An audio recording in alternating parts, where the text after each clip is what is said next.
Bismillahirrahmanirrahim. Assalamualaikum warahmatullahi wabarakatuh.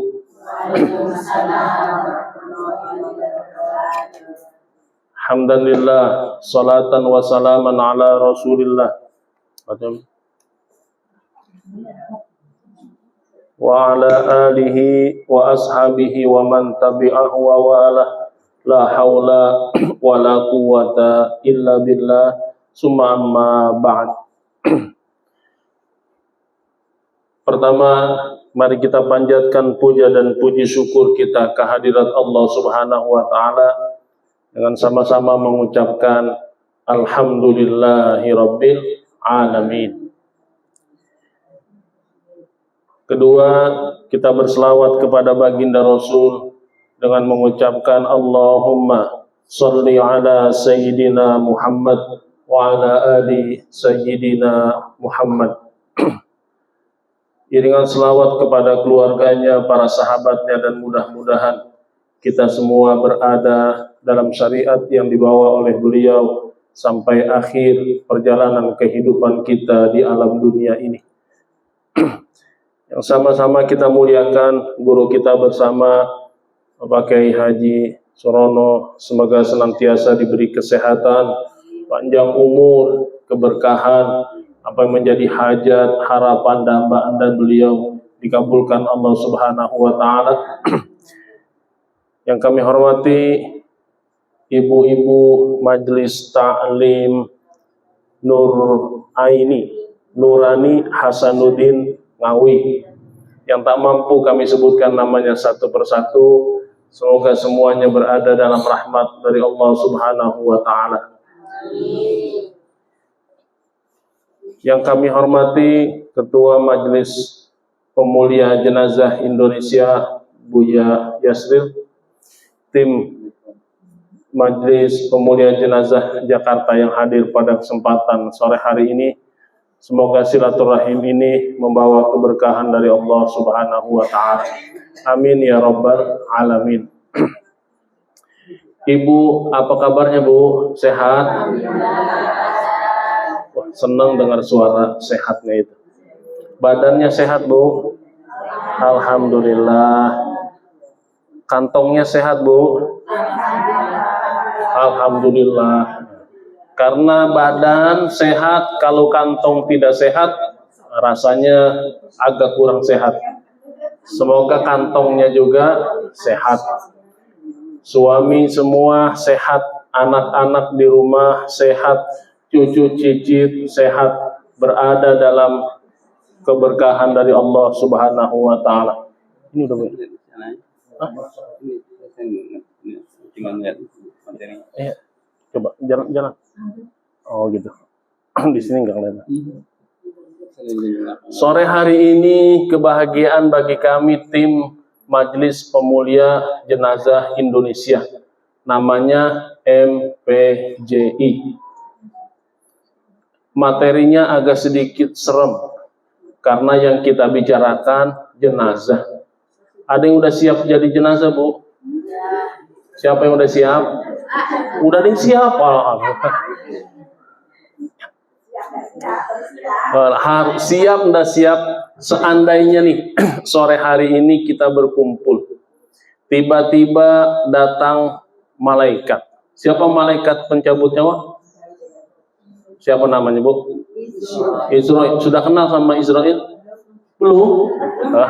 Mau kenalan? Datang malaikat Israil di hadapan kita. Lalu malaikat Israil berkata, "Ibu mau meninggal kapan?" Pertanyaan malaikat. Ditanya, "Mau meninggal kapan?" Kira-kira jawabannya kapan, Bu? Oh, nanti dulu. Masih ada yang ditunggu. Ya. Oh, anaknya belum selesai. Tunggu dulu malaikat. Kenapa? Anak saya belum menikah. Anak 6 sudah nikah semua. Lalu datang lagi malaikat Israil.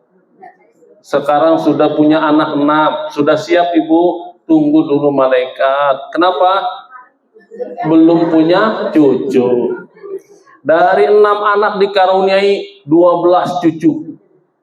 Punya 12 cucu, datang lagi malaikat Israil, ibu sekarang sudah punya 12 cucu. Sudah siap? Dia udah siap. Udah punya cucu, tunggu cucu 12 belum nikah. Cucu 12-nya sudah nikah semua, datang lagi malaikat Israil. Sudah siap ibu? Belum juga ya. Kenapa? Cucu belum pada nikah. Cucu udah nikah semua, datang lagi. Kira-kira usia kita berapa tahun itu? Intinya kita berhusnuzon kepada Allah kapanpun ia datang menghampiri perjalanan kehidupan ini, karena kita yakin kita hidup di dunia bukan selama-lamanya. Kita akan kembali kepada Allah Subhanahu wa ta'ala. Lalu malaikat Israil bertanya lagi, kalau belum siap matinya kapan? Lalu malaikat Israil mengabarkan, sekarang hari Selasa, hari Jumat, tepat jam 12 siang, ibu meninggal dunia. Kira-kira dari sekarang kita ngapain? Wah, bersiap-siap. Apa kira-kira persiapan yang paling bagus? Ada yang istighfar, setiap hari istighfar. Sampai dari subuh sampai isya istighfar terus. Suami mau makan, udah masak sendiri, ibu sedang istighfar. Tinggal, karena waktu sebentar lagi hari Jumat. 2 hari lagi malaikat Israil mau datang. Ada yang baca Al-Quran terus sehariannya. Karena waktu tinggal 3 hari lagi. Ada yang sholat yang belum pernah dikerjakanlah sholat itu. Kenapa? Sudah tahu hari Jumat malaikat Israil datang. Tapi sayang beribu sayang, malaikat Israil datang tak bilang-bilang. Seperti kasusnya kemarin ada belum, udah tahu aja ibu duluan. Sampai juga di sini mari sahat. Tidur keterusan. Kira-kira cakep nggak bu kalau matinya tidur keterusan? Cakep. Mau bu seperti itu? Oh insya Allah. Yang terbaik insya Allah. Ibu-ibu yang dimuliakan Allah Subhanahu wa ta'ala, inilah rahasia perjalanan kehidupan kita. Ada awal, ada akhir. Dan kita sudah sama-sama yakin Allah berikan kita nikmat hidup, pada akhirnya ada nikmat kematian. Dan kalau ditanya kira-kira mau mati model seperti apa? Husnul khotimah. Ketika ibu sedang sujud, sujudnya keterusan, meninggal. Cakep nggak bu kalau? Oh, Majelis Taklim Nuraini Hasanuddin Nurani ya? Nurani Hasanuddin Ngawi, jamaahnya meninggal ketika sujud. Tapi jangan lupa di syuting. Nanti share ke grup WA, viral seluruh nasional. Majelis taklim kita meninggalnya ketika sujud, atau meninggalnya ketika ngaji seperti ini. Semua, jangan semua satu-satu.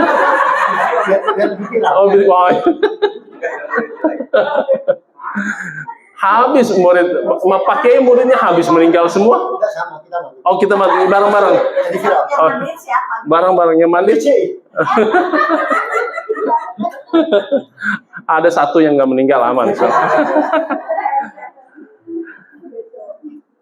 Kita mohonkan kepada Allah agar Allah karuniakan kepada kita husnul khatimah. Sebagaimana yang sering kita berdoa kepada Allah, Allahumma inna nas'aluka husnul khatimah. Ya Allah, kami mohon ketika kami meninggalkan alam dunia ini dalam keadaan husnul khatimah.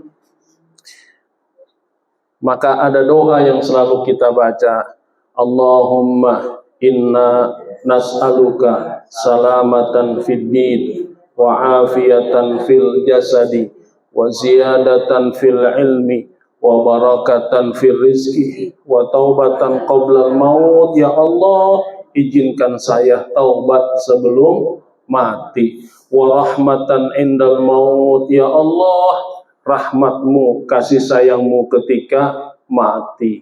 Wa maghfiratan ba'dal maut. Ya Allah, ampunanmu ketika kami meninggalkan dunia ini. Ada doa yang kita panjatkan, Allahumma hawwil alaina fi sakaratil maut. Ya Allah, ringankan ketika kondisi kami dalam sakaratul maut. Apa rasa sakit ketika seseorang mengalami sakaratul maut? Di dalam riwayat hadis Ahmad dan Abu Daud dalam kitab sunnahnya dikatakan, bayangkan ada sekawat berduri dimasukkan melalui mulut, masuk lewat tenggorokan, lalu masuk ke perut, dililit-lilit semua, lalu ditarik, yang ada di dalam perut ikut semua. Kira-kira sakit apa sakit, Bu?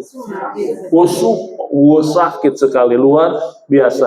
Ada juga yang berkata seperti ratusan tebasan pedang di tempat yang sama. Ada juga yang berkata seperti kambing dikuliti hidup-hidup.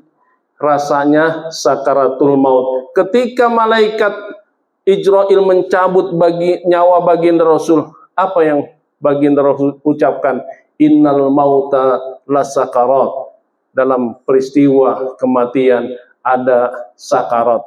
Maka baginda Rasul meminta, ya Allah, timpahkanlah sakitnya sakaratul maut kepadaku dan jangan kepada umatku. Kalla idza balagatit taraqi. Sekali-kali jangan. Ingatlah apabila nyawa sudah sampai di tenggorokan, ditarik dari kaki, ditarik ke betis, ditarik ke perut, ditarik sampai tenggorokan. Wakilaman, kalau sudah kondisi seperti itu, siapa yang bisa menyembuhkan? Mau cari dokter kemana? Mau cari tabib kemana? Mau cari kesembuhan di mana? Wa zanna annahul firaq. Kita sudah yakin inilah hari terakhir kehidupan kita di alam dunia ini. Ada satu kisah Nabi Allah Isa alaihissalam, mukjizatnya menghidupkan orang mati. Lalu dihidupkanlah Sam bin Nun. Hiduplah Sam bin Nun, lalu ditanya oleh Nabi Isa, hai Sam bin Nun, apa yang sekarang masih kau rasakan? Kata Sam bin Nun, aku merasakan sampai hari ini peristiwa sakitnya ketika sakaratul maut. Ibu apa yang dimuliakan Allah subhanahu wa ta'ala, tugas malaikat Ijrail mencabut nyawa.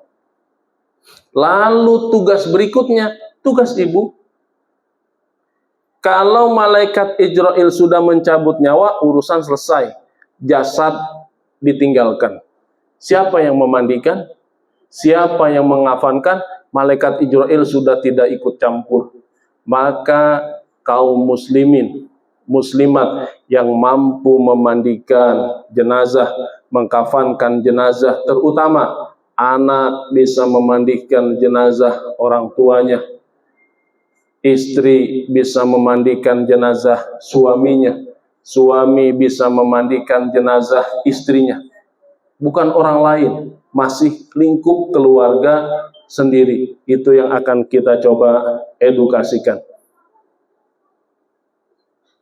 Ketika kondisi nyawa sudah sampai tenggorokan, apa yang diajarkan agama kita? Ada yang diajarkan namanya talqin. Man kana akhiru kalamihi la ilaha illallah dakhalal jannah. Orang yang akhir kalamnya, akhir ucapannya mengucapkan la ilaha illallah, maka dia berhak masuk ke dalam surganya Allah subhanahu wa ta'ala.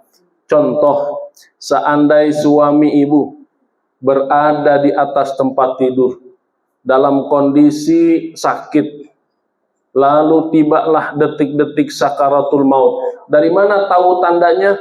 kakinya sudah mulai dingin, lalu menjalar ke paha, menjalar ke perut, menjalar ke tenggorokan. Ketika itu pindah napasnya, napas yang biasa di hidung pindah ke mulut. Saya contohkan.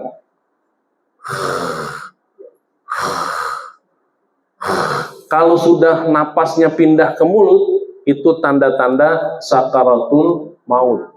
Apa yang ibu lakukan dalam kondisi nazar? Maka diajarkan baginda Rasul berwudu. Ibu berwudu, anak laki-laki suruh berwudu, dekati ayahanda yang dalam kondisi sakaratul maut. Sisa-sisa wudunya usap ke mukanya, basuh ke tangannya, pegang kedua tangannya. Datangi dari sebelah kanan. Dalam kondisi nazar ini kita diperintahkan baginda Rasul untuk membacakan talqin. Apa yang kita bacakan, Bu? Nah, datang dari posisi sebelah kanan, kita bisikan di telinganya, boleh dipanggil ayah gitu. Kalau panggilannya papa, papa. Kalau panggilannya Kang Mas gitu. Kalau panggilnya beb, beb gitu. La ilaha illallah. Suami dalam kondisi nazarnya, lalu dia minum. Apa yang ibu lakukan? Kalau dalam kondisi nazar ingin minum, ambilkan segelas air, biasanya pakai sendok, basahkan bibirnya dengan air. Karena tenggorokannya napas pindah dari mulut kering, hausnya luar biasa, karena sudah tidak bisa bernapas dari hidung. Maka kalau dia bilang minum, talqin pertama batal. Ulang lagi, bisikan lagi di telinga kanannya, la ilaha illallah. Sudah. Dalam kondisi seperti ini, apa yang kita lakukan? Tetap berbaik sangka kepada Allah. Jangan ada di hati kita, ya Allah, kenapa suami saya duluan yang dipanggil? Ya Allah, kenapa tak disembuhkan? Ya Allah, tak ada kata buruk sangka kepada Allah, tetap berhusnuzon. Kita tunggu, lalu suami bilang, tanah gitu. Apa yang ibu lakukan? Tanya ke suami, Pak, sertifikatnya di mana gitu. 2 kali sertifikatnya disembunyikan gitu kan. Ibu tidak tahu itu nanti menjadi harta warisan. Lalu batal lagi talqin kita karena dia keluar kata tanah. Kita ucapkan kembali talqinnya, la ilaha illallah. Sudah tunggu saja. Kalau tidak ada kata-kata yang keluar, kita berhusnuzon kepada Allah. Dalam kondisi sakaratnya, suami mengucapkan la ilaha illallah. Jangan dipaksakan, ayah cepat ucapkan la ilaha illallah, cepat, yang tidak bisa. Kondisi sakaratul maut. Kalau ada yang meninggalnya, la ilaha illallah, mati. Nah, itu sinetron. Ya kan kalau di sinetron la ilaha illallah mati. Mana ada orang mati gitu. Tetapi sesuai kebiasaan kita, itulah nanti yang akan keluar. Maka biasakan zikir dengan la ilaha illallah.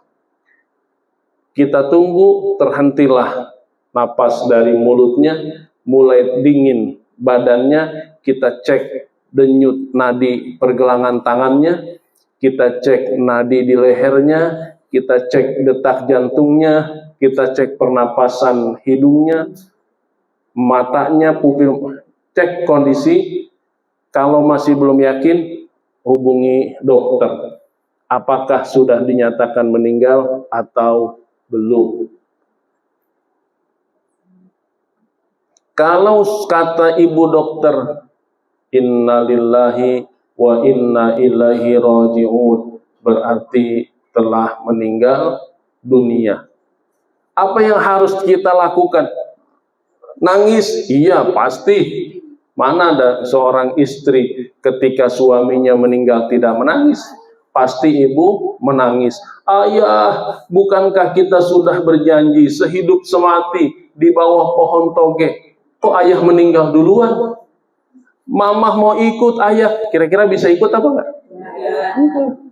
Selesai urusan. Ketika ajal itu tiba, sang suami selesai kontraknya di dunia ini. Ibu menangis, silahkan menangis. Tak ada larangan untuk menangis. Atau ketika ibu meninggal dunia, lalu sang suami berkata, kita sudah setia mah sehidup semati. Kenapa mamah meninggalkan ayah duluan? Tapi suaminya tidak menangis. Wah. Ibu yang bilang ya. Udah curiga kalau suami tidak menangis. Menangis silahkan, karena itu adalah bagian dari fitrah kehidupan. Ada musibah, air mata kita sebagai buktinya. Kalau sudah meninggal, maka tutup matanya. Karena tadi idza qubidatir ruh yattabi'ul basar. Apabila ruh dicabut, mata terbelalak mengikuti arah perginya ruh. Maka siapa yang tugas nutup matanya? Ibu istrinya tutup, Allahumma gfir lahu. Lalu mulutnya yang masih menganga dikatupkan. Nah, kalau baru meninggal langsung tertutup matanya, langsung terkatup mulutnya. Tapi kalau udah 5 jam dibiarkan aja, sudah mangap terus. Nanti waktu memandikan jenazah kaget itu, mangap terus, terbelalak terus. Lalu kendurkan urat-uratnya, urat kakinya dikendurkan, tangannya ditarik ke depan, didorong ke belakang, tarik ke depan, dorong ke belakang, kaki juga sama, agar nanti walau sudah 2-3 jam tidak kaku. Kalau ketika meninggal langsung ditaruh di sini, 2-3 jam itu bisa kaku, ketika dimandikan susah digerakkan ke bawahnya. Luruskan posisi tubuhnya, lepas semua pakaiannya. Suami baru sholat subuh pulang meninggal pakai peci, pecinya buka. Dia pakai kacamata, kacamatanya buka. Dia pakai baju, bajunya buka. Pakai kaos, kaosnya buka. Pakai celana, celananya. Semua yang menempel di tubuhnya, cincin, cincinnya buka. Jam, jamnya buka. Kalau ada gigi emas 2 kilo, ambil tubuh, copot gigi emasnya 2 kilo. Buat harta warisan. Tapi kalau kawat yang warna biru, Senin, Selasa ungu, Kamis merah, itu biarkan aja. Lalu ketika sudah melepas semua, sedekapkan tangannya, tutup seluruh tubuhnya dengan kain bersih, tempatkan di atas dipan yang layak. Hendaklah keluarga terdekat bila tahu ada hutang piutang, segera urus hutang piutangnya. Hubungi pihak pengelola makam, lalu kita kabarkan kematian. Ibu apa yang dimuliakan Allah Subhanahu wa Ta'ala, maka kewajiban kita adalah apabila ada yang meninggal dilarang meratap. Apa artinya nangis yang berlebih-lebihan? Larangannya tidak boleh menampar pipi, karena ibu begitu sayang dan cintanya kepada suami. Suami meninggal, ayah tidak rela menampar pipi sendiri. Itu kebiasaan Arab jahiliyah, dilarang oleh baginda Rasul.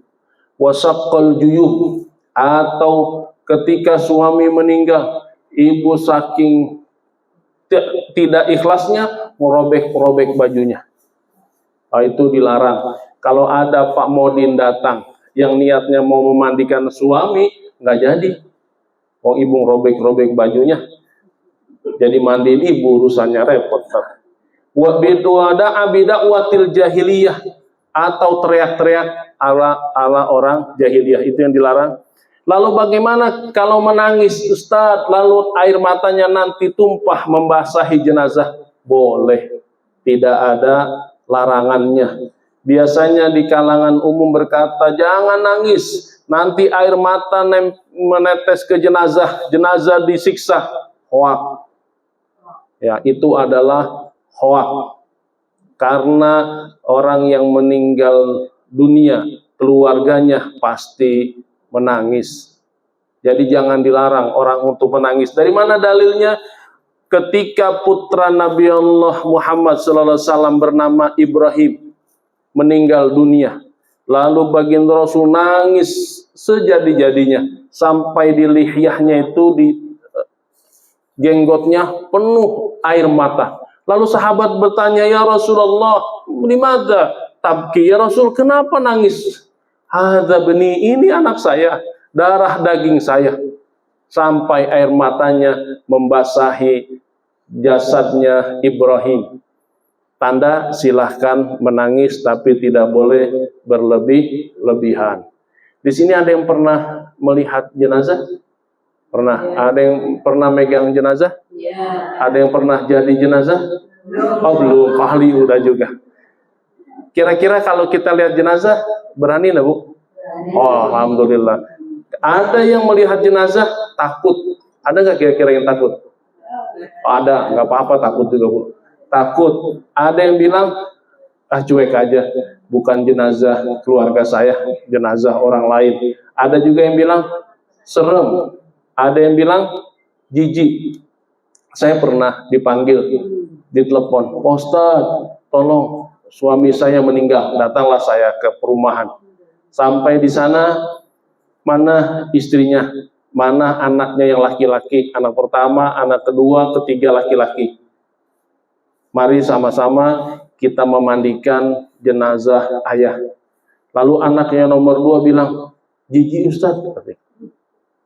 Coba, kalau ada anak kita diminta memandikan kita orang tuanya, dia bilang jijik, ibu mau bilang apa? Oh, durhaka. Saya takutnya jenazah ayahnya hidup lagi. Apa dibilang? Jijik. Nauzubillah, maka hilangkan rasa jijik itu. Lalu ada yang bilang horor. Takut apa? Takut jadi hantu Ustaz. Ada suster meninggal di rumah sakit. Nanti dia jadi hantu. Apa hantunya? Tuh, kata ibu ya. Jadi suster ngesot. Ada ibu yang dalam kondisi melahirkan. Dalam kondisi melahirkan itu dia meninggal dunia. Bayangan kita jadi apa? Jadi kuntilanak, jadi sundel bolong, melahirkan. Ada wanita cantik Bu di Jakarta itu. Dia berjalan di atas jembatan.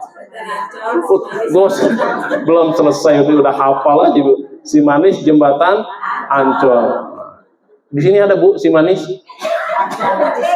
Oh, si manisnya kucing. Ada yang bilang jadi tuh, ini habis sholat isya kayak mangkal di atas pohon. Kuntilanak, ada yang bilang nanti jadi pocong. Ah, ini pocong, kalau pocong gini semua.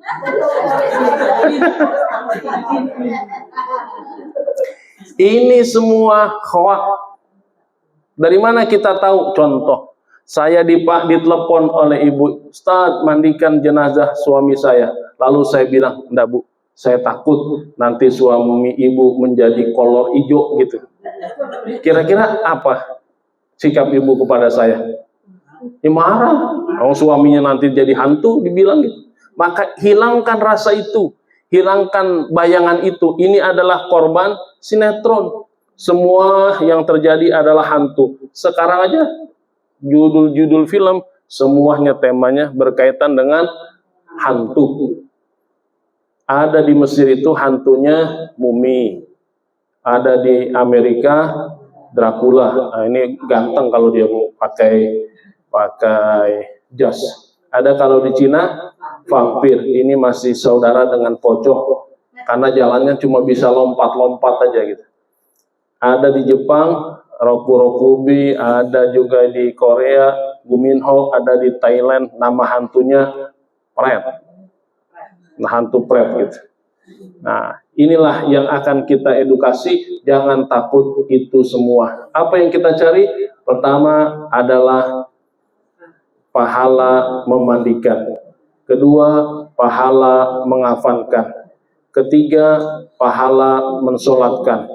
Keempat, pahala mengantarkan ke makam. kelima pahala menguburkan. Singkat, pertama pahala memandikan jenazah.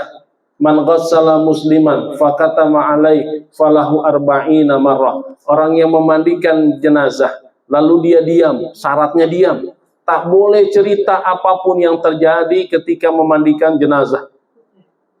Selesai memandikan jenazah, panggil, ibu-ibu sini. Kenapa? Ternyata tetangga kita, Bu, di belakangnya ada tato ular kobra besar. Nggak usah cerita itu.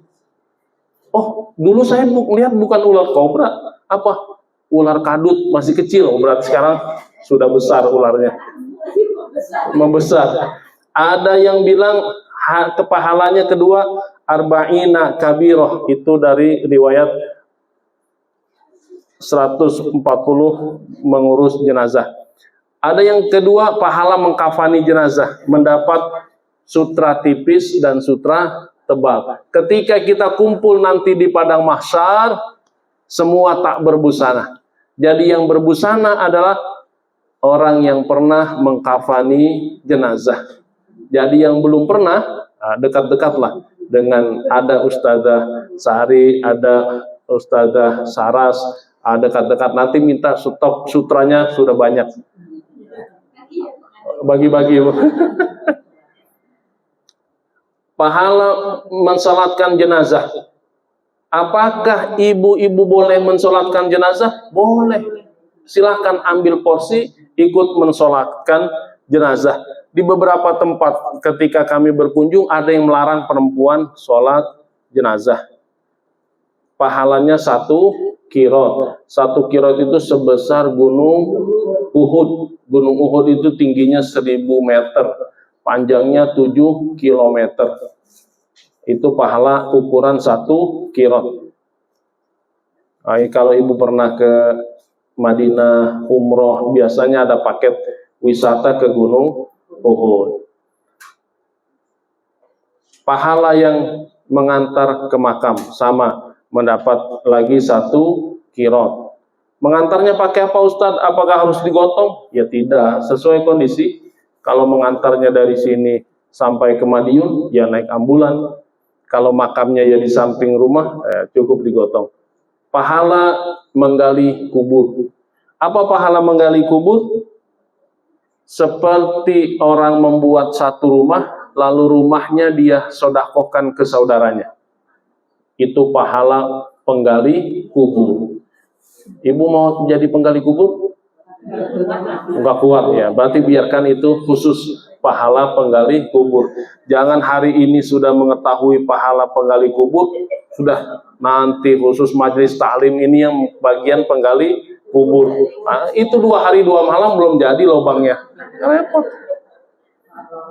Ibu bapak yang dimuliakan Allah Subhanahu wa taala, kalau kita sudah tahu ini, maka yang memandikan jenazah suami ibu, ajak anaknya yang laki-laki, ajak saudaranya yang laki-laki, ajak kakaknya yang laki-laki, bukan orang lain. Kewajibannya kewajiban keluarga sendiri. Maka kewajiban ketika keluarga ada yang meninggal dunia ada 4. Pertama, memandikan. Kedua, mengkafankan. Ketiga, mensolatkan. Keempat, menguburkan. Ada lagi kelima, perlu bantuan. Apa? Menggotongkan. Karena dia tidak bisa jalan sendiri, harus digotong. Ada lagi tuh.